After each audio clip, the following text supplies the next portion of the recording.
हाथी चले बाजार, कुत्ता भूखे हजार। हम लोगों को बीच में दो दलों का आदमी रहते हैं, एक राम दल का आदमी और दूसरा रावण दल का आदमी। देखिए संसार में दो दल का आदमी सब सदियों से आ रहे हैं। जिस प्रकार से आपका पहचान हम लोग कहते हैं, इसका पहचान क्या है?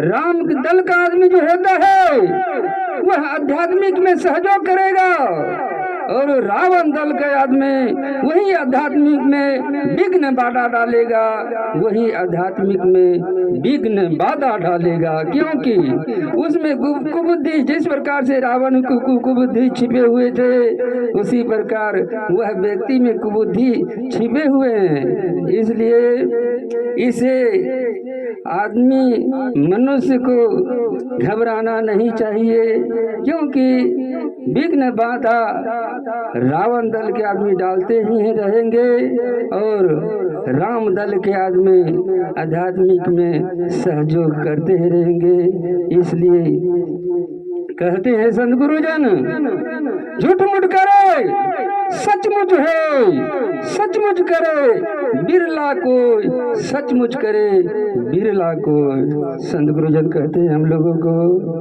जिस प्रकार से आश्रम में बहुत सा शिष्य शाखा रहते थे, आश्रम में बहुत सा शिष्य शाखा रहते थे।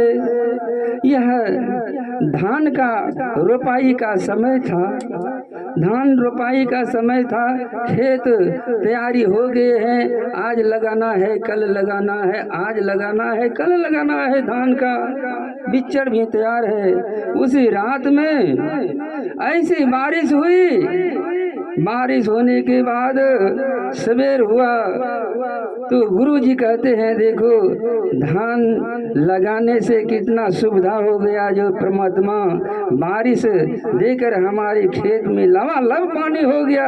अब धान लगाना है। जाते हैं मैं मजदूर को गांव में देखने के लिए, अगर मजदूर बहुत सा हो जाएगा तो पूरा आश्रम का खेती में धान लग जाएगा। मैं जाता हूँ मजदूर को ढूंढने के लिए गांव में गया तो गांव का लोग को कहा कि चलिए आश्रम पर धान लगाने के लिए।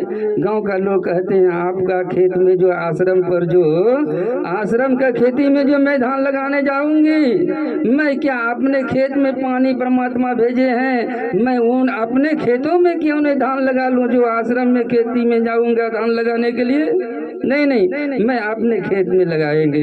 गुरुजी पूरे गांव खोज कर आ गए, हार करके शिष्य कहते हैं, देखो चलवाओ, यह पूरे ग्राम में मैं घूम फिर लिया लेकिन कहीं पर नहीं मजदूर मिला।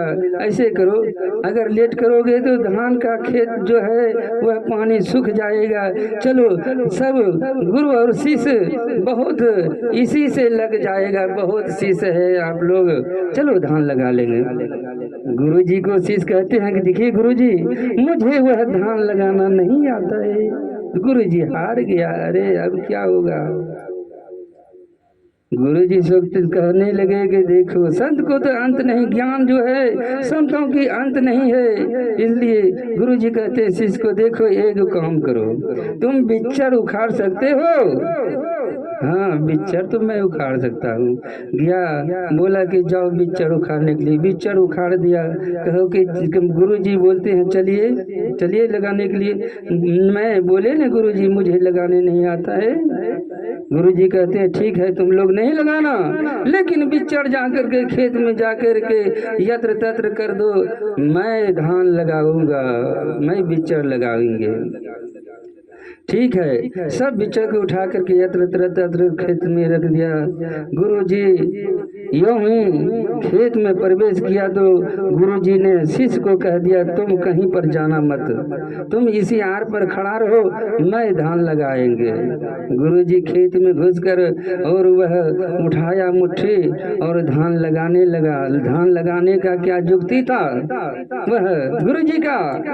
गुरुजी ने धान उठाया, चुटकी चौकी में लेकर यूं ही छीप को गाड़ने लगा और जड़ को ऊपर कर दिया। 10 गो धान जब लगा लिया तो शीश सब सोचा कि देखते हैं गुरुजी क्या धान लगाएंगे, धान तो यह गड़बड़ा देगा। गुरुजी से कहते हैं शीश देखिए गुरुजी ऐसे धान नहीं लगाया जाता, ऐसे ही धान लगाते हैं। नहीं नहीं तब कैसे लगाता है रे? गुरुजी कहते हैं धान कैसे लगाया जाता है मैं तो नहीं जानता हूँ। गुरुजी बोले तब कैसे लगाया जाता है जरा बतला दो। वह शीश सब खेत में उतरा और मुट्ठी लेकर धान लगाने के लिए गुरुजी को बतला रहे हैं। जड़ नीचे करके और छीप ऊपर किया जाता है। गुरुजी अच्छा ऐसे लगाया जाता है, ठीक है लगा तो देखते हैं कैसे लगता है। सब शीश आकर के मुट्ठी में धान लेकर के लगाने लगा, खेती लग गया। ऐसी जुगती संतों की पास है।